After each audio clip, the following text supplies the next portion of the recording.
నేను నీ నిర్మాణాన్ని చేయలేదు. నేను నీ స్రష్టను కాను. నీ నా అస్తిత్వాలు పరస్పరం ఆధారాలు. నీవే నేను, నేనే నీవు. నీవు లేకుండా నేనేమీ చేయలేను. అందువల్ల నీకు ఇవే నా సాదర ప్రణామాలు. ఓ సర్వశక్తివంత. అవును, నేను శక్తివంతుడనే. కానీ నేను శక్తివంతుడనవడమే నీవు ఉన్నావని నిరూపిస్తోంది. నీవు గనుక లేకపోతే నేను శక్తివంతుడనెలా అవగలను? అందువల్ల ఓ శక్తి, నీవు లేకుండా నేనుండటం సంభవం కాదు. నేను లేకపోతే నీవు లేవు. అయితే ఉండడం ఉండకపోవడాల మధ్య ఏముంది? ఉండడం ఉండకపోవడానికి మధ్య ఉంటున్నది ఓం అనే అంకురం, స్వరానికి బీజం. ఓ సర్వశక్తివంత, అయితే చెప్పండి, ఇప్పుడు మనం ఏమి చేయాలి? ఎందుకంటే సాకారంతో ఉంటే మనం అవశ్యం కర్మ చేయాలి కదా. అయితే సరే, ముందు కర్మకు పరిభాష చెబుదాము. కర్మ అంటే దాని పరిణామం ఆనందం అవ్వాలి. అయితే ఇక ఆ ఆనందం ఏమిటి? ఇప్పుడన్నిటికీ పరిభాష చెప్పాలి. సుఖం, దుఃఖం, ఆనందం, ప్రకాశం, అంధకారం, జీవన మరణాలు, ఈ శూన్యాన్ని నింపివేయాలి. అయితే రండి, నిర్మాణ కార్యాన్ని ఆరంభిద్దాము.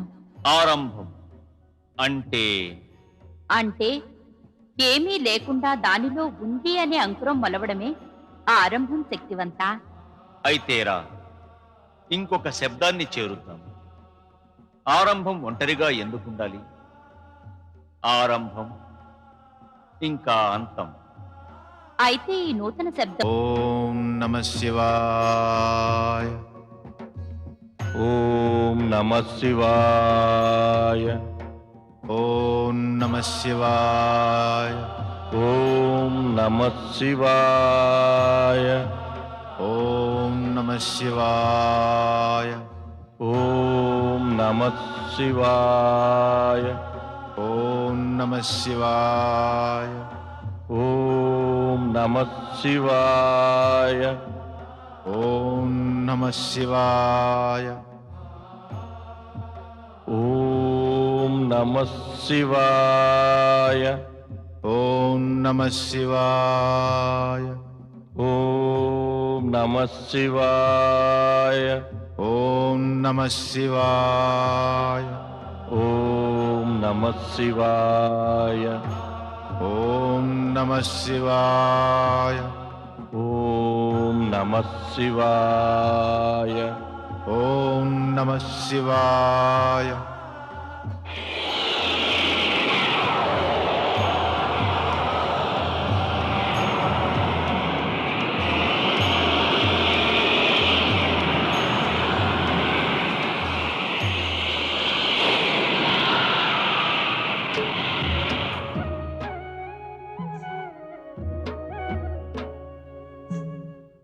మీరు ఎవరు సర్వశక్తి సంపన్న? తమరి ఏ స్వరూపం తొలిసారిగా చూస్తున్నాం. దీని రహస్యం ఏమిటి? మేము అర్ధనారీశ్వరులము. శివుడు శక్తుల అభిన్న రూపం. అర్ధనారీశ్వరుల?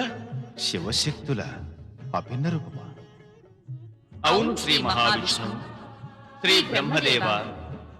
ఏ జ్యోతిస్తంభాన్ని మీరిరువురు యుగ యుగాలుగా పరిశోధిస్తున్నారు, అదే అర్ధనారీశ్వర రూపంలో మీ సమక్షంలో ప్రత్యక్షమైంది. శివుడు శక్తి ఒకరిలో ఒకరు నిండి ఉన్నారు. శివునిలోనే శక్తి ఉంది, శక్తిలోనే శివుడు. ఆదిదేవుడు సర్వశక్తి సంపన్నుడు సదాశివునికి, ఆదిశక్తి మాతాశక్తిల అర్ధనారీశ్వర రూపానికి ప్రణామం. మా తపస్సు ఫలించింది. తమ దర్శన భాగ్యంతో మేము ధన్యులమయ్యాం. హై హోహం బహుశా.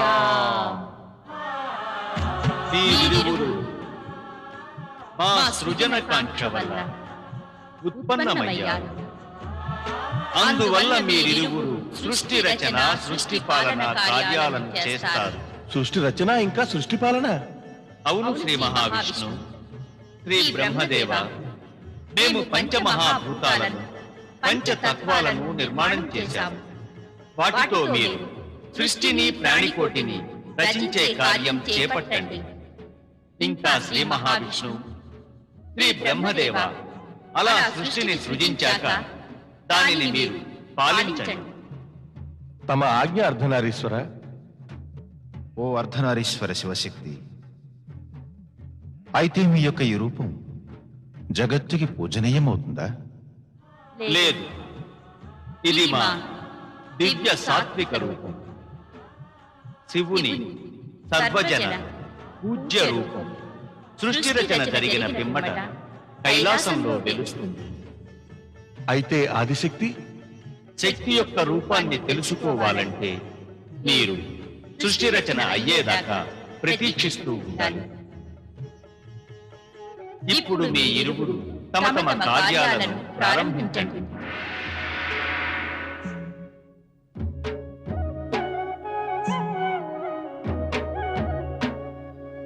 ఓ బ్రహ్మదేవ, మీరు బ్రహ్మలోకంలో స్థిరవాసులై సృష్టి రచనా కార్యాన్ని ప్రారంభించండి.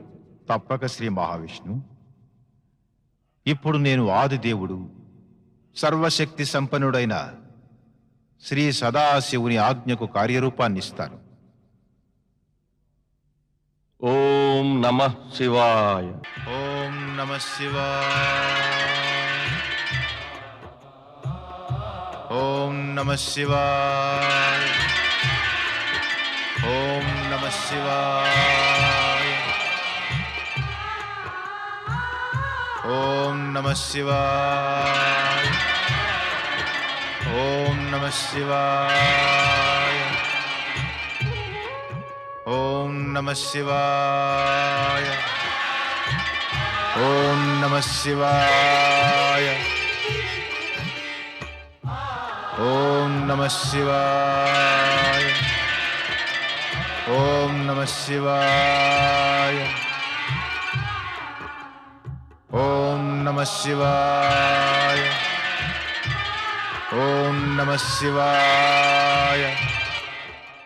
ఈ సప్త ఋషులు మంత్రకర్త, ఐశ్వర్యవంతులు, దివ్య దృష్టి గలవారు, దీర్ఘాయువులు, అనేక శక్తులతో కూడి ధర్మ సాక్షాత్కారాన్ని పొందినవారై, గోత్రాలను వృద్ధి చేసేవారై, ఈ 7 గుణాలతో పరిపూర్ణులైనట్టి వారు.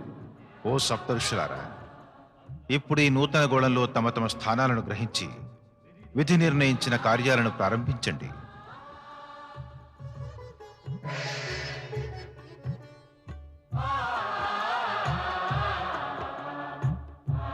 ఓం నమః శివాయ.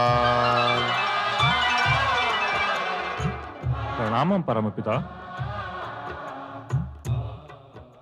ఓం నమః శివాయ.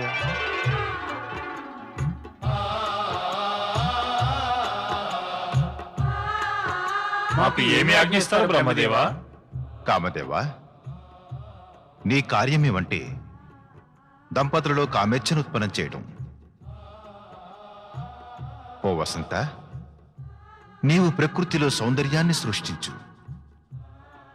సృష్టి రచన కోసం అది అతి ఆవశ్యకమైన అంగం.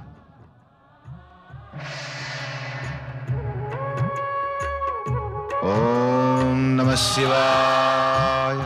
నారాయణ నారాయణ. నారదుడైన నేను నా మానస పరమపిత బ్రహ్మదేవునికి ప్రణమిల్లుతున్నాను. ఆయుష్మాన్ భవ నారద.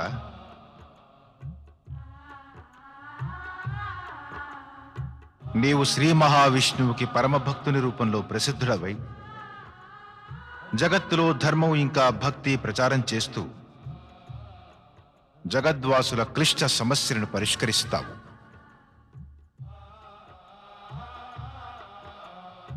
నారాయణ నారాయణ.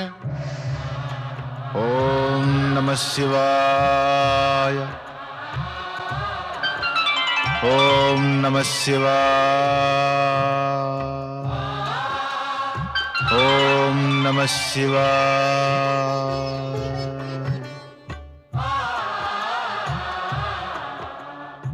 సృష్టిలో జన్మించిన ప్రథమ పురుష, నీవు మనుమహారాజ్ అనే పేరుతో ప్రసిద్ధి చెందుతావు. ఇంకా సృష్టిలో జన్మించబోయే ప్రథమ నారి జగత్తు నిన్ను శతరూప అనే పేరుతో సదా జ్ఞాపకం చేసుకుంటుంది. మాకు మీరిచ్చే ఆజ్ఞ ఏమిటి పరమపిత? మీరిరువురు వైదికము సనాతనము అయిన ధర్మ విధానాన్ని అనుసరించి ఒకరితో ఒకరు పతి పత్నిల సంబంధాన్ని స్వీకరించి మైథుని సృష్టి ద్వారా ప్రజోత్పత్తి గావించండి.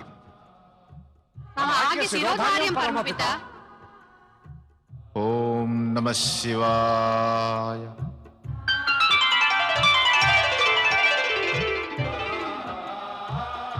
మరి నాకేమి ఆజ్ఞ పరమపితా బ్రహ్మదేవా?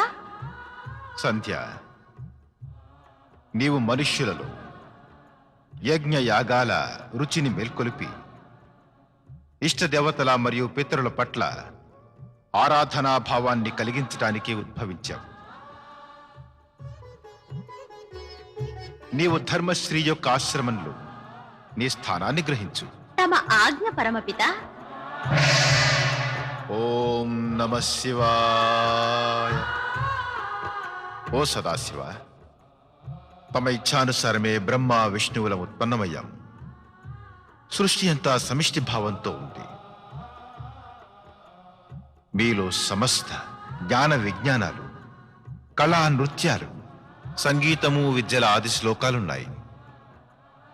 మిమ్మల్ని ప్రార్థిస్తున్నదేమంటే ఈ విద్యల నైపుణ్యం ఇంకా సంగీత సాహిత్యాల ప్రేరణకై ప్రాణులందరినీ ఆనందపరచుటకు దేవి స్వరూపిణి అయిన ఒక దివ్య శక్తిని సృజించండి.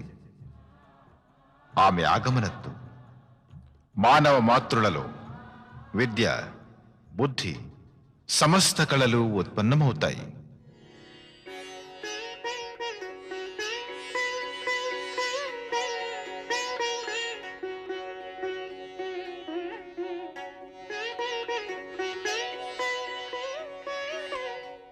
ఓ సృష్టికర్త సృజనకర్త బ్రహ్మదేవ, తమ యొక్క ఇంకా సదాశివుని ఇచ్ఛతో నేను వీణాపాణి సరస్వతిని మీ సమక్షంలో ప్రత్యక్షమయ్యాను.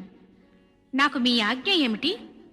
ఓ మహాదేవి సరస్వతి, ఈ సృష్టిలో కళా సంగీతాలు, జ్ఞాన విజ్ఞానాలు ఇంకా సమస్త విద్యలు నీ ఉపాసన ద్వారా సిద్ధిస్తాయి. జిజ్ఞాసే మానవత్వానికి విద్యను ప్రసాదిస్తుంది. ఇదే నా కోరిక. సృష్టిని సృజించే బ్రహ్మదేవుని ఇచ్ఛను అవశ్యం శిరసావహిస్తాను. మీరు మీ పుత్రుడు దక్షుణ్ణి ఉత్పన్నం చేయడం ఎలా మర్చిపోయారు? పరమపిత, మీ మనసులో నేను ఉద్భవించేశాను. మరి నేను బయటపడే మార్గాన్ని వెతుకుతూ మీ యొక్క చరణాల అంగుష్టం దాకా వచ్చి చేరాను. నన్ను కూడా ఉత్పన్నం చేయండి పరమపిత, నన్ను కూడా ఉత్పన్నం చేయండి. దక్ష, నేను నా వల్ల ఉత్పన్నులైన మానస పుత్రీ పుత్రులను చూసి మైమరిచిపోవడంతో నీ ధ్యాసే లేకపోయింది.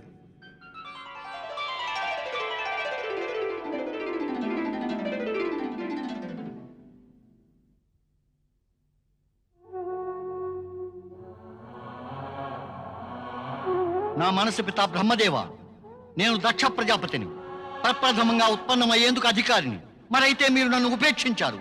అలా ఎందుకు చేశారు పరమపిత? దంపతులుగా సృష్టిలో ప్రజోత్పత్తి బాధ్యత.